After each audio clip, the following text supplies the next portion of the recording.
ये सरकार सिर्फ और सिर्फ राजनीतिक लाभ लेना चाहती है। 2024 में अपने वोट बैंक को मजबूत करना चाहती है, इसीलिए जो 9.5 साल में नहीं कर पाए वो चुनाव से ठीक पहले करते हुए नजर आ रहे हैं। देवेंद्र, ये आरोप तो कोई पुराना नहीं है भारतीय जनता पार्टी की सरकार पर। वो जितने भी कदम उठाते हैं उसे चुनावों से जोड़कर विपक्ष देखता है और उसे ऐसे प्रचारित करने की कोशिश की जाती है या ऐसा नैरेटिव गढ़ने की कोशिश की जाती है कि चुनाव है इसीलिए बीजेपी ने ऐसा किया, वरना बीजेपी इस तरफ कदम नहीं उठाती। और प्राची, इंप्रेशन के लिहाज से अगर देखें और नैरेटिव के लिहाज से देखें तो ये इतना महत्वपूर्ण बिल है और इतना ज़्यादा असरकारी बिल है, क्योंकि देश की आधी आबादी के लिए अगर आप इतना बड़ा कदम उठा रहे हैं तो सेंटिमेंट के लिहाज से आप सोचिए कि जिन महिलाओं की राजनीति में रुचि नहीं होगी, जिन्हें राजनीति नहीं करनी है, उन्हें भी अच्छा लगेगा कि इस प्रकार का रिजर्वेशन दिया जा रहा है। और वहाँ पर आप समझ सकते हैं कि वोट बैंक के लिहाज से कितनी बड़ी मैसेजिंग है। और जब इतनी बड़ी मैसेजिंग है तो उस पर ये आरोप तो लगना ही है, खासतौर पर तब जब अगले साल ही लोकसभा के चुनाव होने हैं और अब सत्ता पक्ष की तरफ से इस बिल को लाया जा रहा है तो ये आरोप लगने हैं। लेकिन ज़्यादा महत्वपूर्ण ये है कि ये चुनाव तो पहले भी होते रहे हैं, तो फिर बाकी जो गठबंधन है अपोजिशन का, वो उसे ये काम करने में क्या तकलीफ थी। अगर 2010 में राज्यसभा में ये बिल पास हो गया था तो उसके बाद फिर लोकसभा में पास करके उसका पॉलिटिकल माइलेज ले लेना चाहिए था। समझा जा सकता है कि ये कदम उससे बड़ा है, उससे बड़ा इस लिहाज से कि आपके अपने दल के सांसद भी इस पर बहुत कंफर्टेबल नहीं रहते, चाहे कोई भी पक्ष हो, सत्ता पक्ष की बात कर लें या विपक्ष की बात कर लें। और उस असंतोष को बचाने के लिए, दूर करने के लिए ही ये कहा गया कि नया सेंसस होगा, डिलिमिटेशन होगा, उसके आधार पर रिजर्वेशन दिया जाएगा।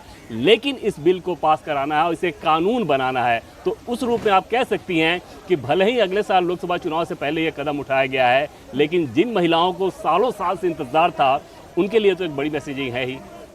बिल्कुल, ये बड़ा संदेश जा रहा है और उन महिलाओं को इतने सालों बाद वो हक मिलने जा रहा है जिसके लिए उन्हें इंतजार करना पड़ रहा था, जिसके लिए उन्हें टकटकी लगाए तमाम सरकारों की तरफ देखना पड़ रहा था, विरोध का सामना भी करना पड़ रहा था। और कुछ ऐसे बयान भी संसद के पटल पर दिए गए थे कुछ नेताओं की तरफ से जो वाकई में अपमानजनक थे, अमर्यादित थे, जिनकी टिप्पणियों ने महिलाओं को जरूर दुखी किया था। इस महिला आरक्षण बिल के बाद पूरे देश भर में चर्चाएं हो रही हैं। सबसे ज्यादा जिस प्रदेश पर असर पड़ेगा वो है उत्तर प्रदेश। यहाँ लोकसभा की भी सबसे ज्यादा सीटें हैं, विधानसभा के लिहाज से भी ये सबसे बड़ा राज्य है। यहाँ पर किस तरीके की प्रतिक्रियाएं सामने आ रही हैं, आपको सुनवाते हैं।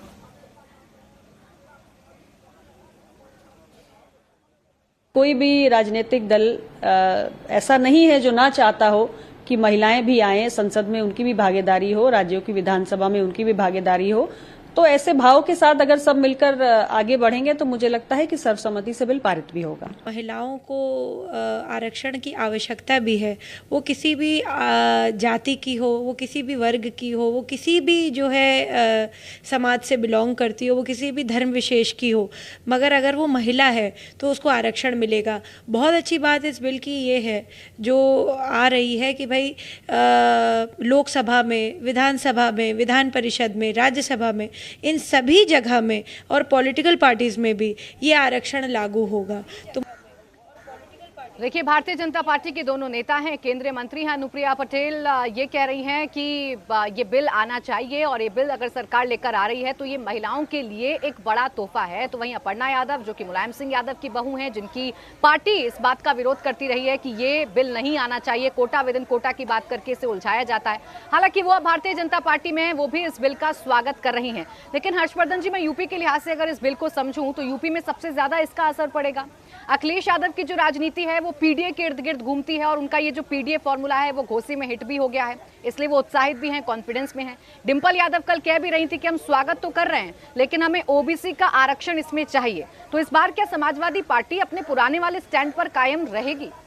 नहीं, मुझे लगता है कि ये रोचक होगा देखना, क्योंकि बातचीत आप कैसे करने वाले हैं। आप कहेंगे कि नहीं, हम महिला आरक्षण का विरोध कर रहे हैं इसलिए कि उसमें ओबीसी कोटा नहीं है, तो उसमें जो एससी एसटी कोटा है क्या उसका भी आप विरोध कर रहे हैं? और देखिए, अगर आप ध्यान से देखें तो अनुप्रिया पटेल और अपर्णा की आपने जो उन्होंने कहा वो सुनाया, दोनों पिछड़ी जाति के नेता हैं। एक मजबूत यादव समाज से आते हैं, एक मजबूत कुर्मी जाति से आते हैं।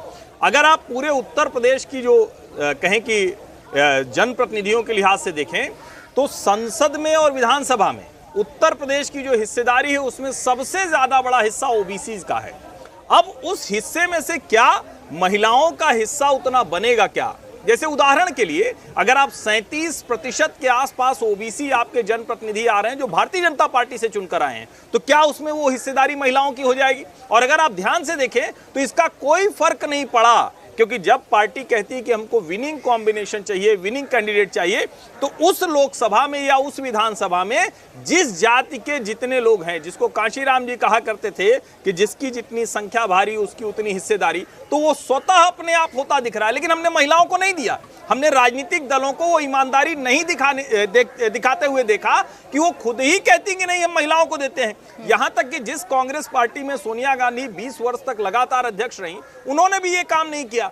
और भारतीय जनता पार्टी ने पार्टी के तौर पर तो ये काम किया कि 33% पदाधिकारी वो महिलाओं को बनाया। तो मुझे लगता है कि सदन में जब ये बातचीत शुरू होगी तो सोनिया गांधी कौन सा पक्ष रखने वाली हैं? क्या वो इस अपने ओबीसी वाले स्टैंड पर जाएंगी या वो लार्जर पिक्चर पेश करेंगी कि हम महिला होने के नाते, कांग्रेस के होने के नाते इसको चाहते थे, हमने राज्यसभा में पेश किया, या उससे आगे वो बढ़ेंगे और अपना जो नया अलायंस है उसके साथ वो ओबीसी वाले मुद्दे पर रहेंगे। इंडिया टीवी हर वक्त हर जगह डाउनलोड करने के लिए सर्च करें India TV news Google play store या ऐप स्टोर पर।